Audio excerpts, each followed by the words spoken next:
Oui, donc, c'est le 7 septembre 1928 que je suis né dans cette maison, aux 4 rue du Vieux Billard. C'est un beau nom, Vieux Billard, finalement.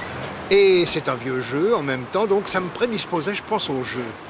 Et puis, c'est dans cette boutique-là que mon père tenait son magasin de tapissier matelassier.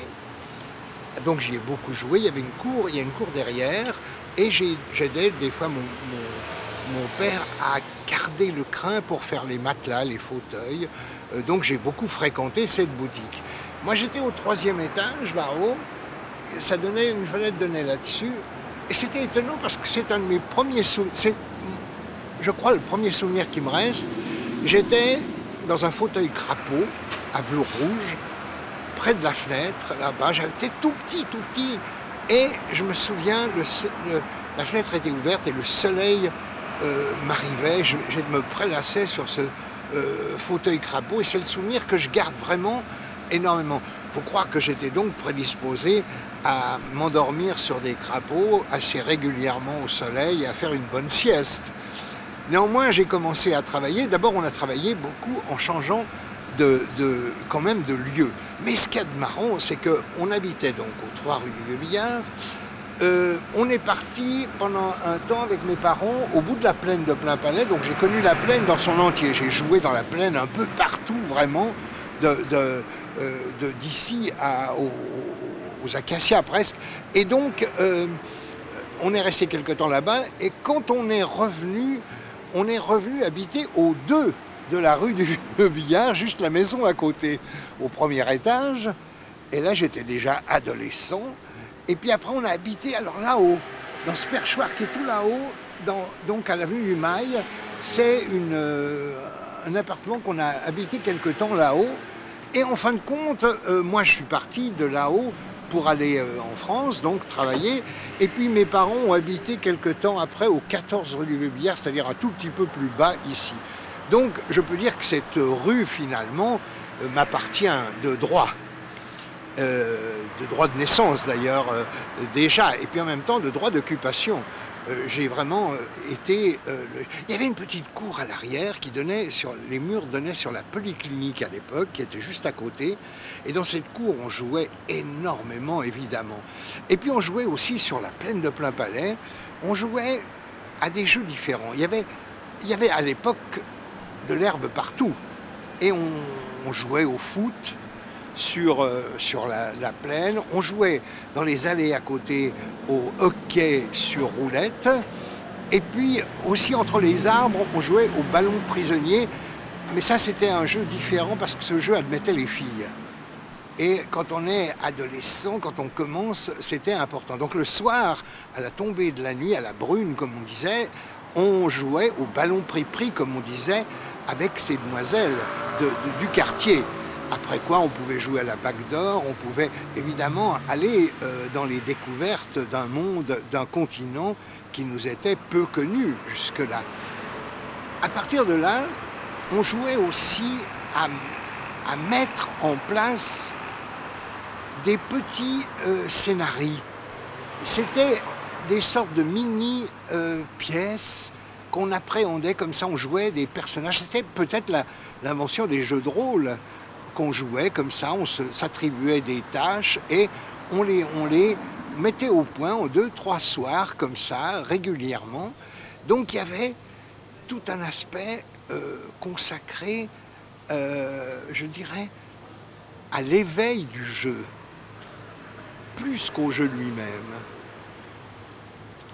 À partir de là, tout ce qui s'est passé, finalement, n'est que une sorte d'explosion de cette coquille.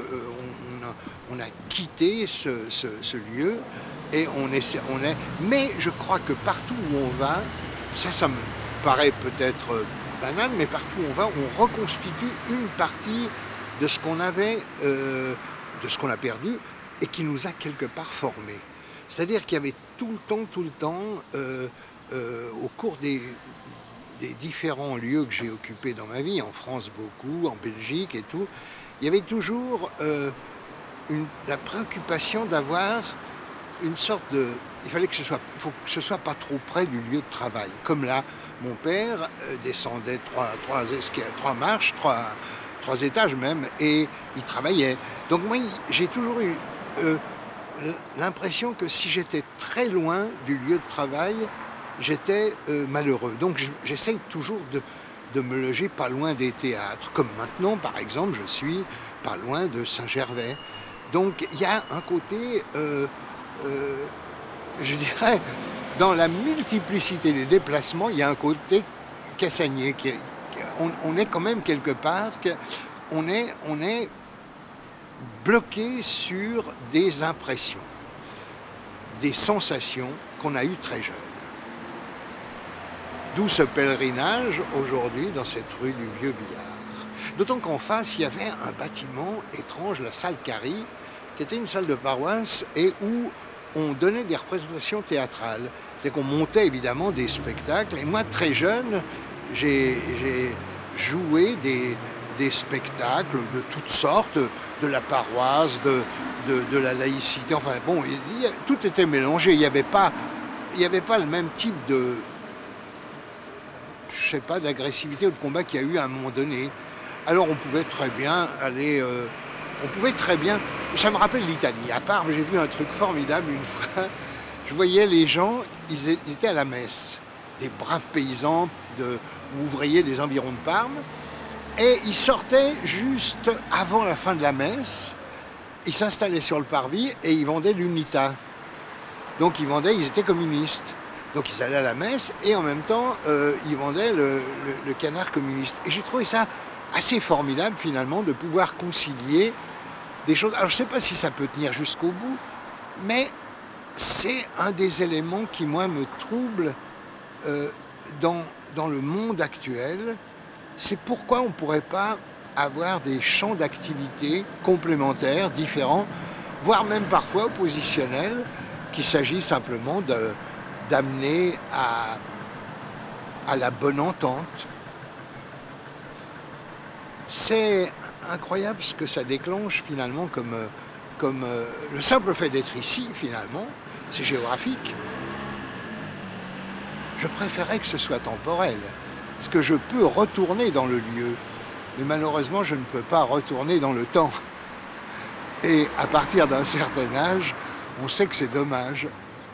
Mais peut-être que c'est une façon de retourner dans le temps que de retourner dans le lieu. Et que ça nous réinstalle dans un double temps. C'est-à-dire qu'on a le temps du vécu, aujourd'hui, mais ce temps du vécu, il est purgé. Il est en quelque sorte compensé, je dirais, par tout ce qui surgit brutalement de l'ancien temps. Des temps anciens, pas seulement d'un, non, mais de plusieurs qui se télescopent, qui viennent se compléter et qui viennent se contredire l'un l'autre. Et je trouve que c'est peut-être le fait de retourner, de remettre ses pas dans les traces anciennes, c'est peut-être une façon de rétablir un nouveau tracé.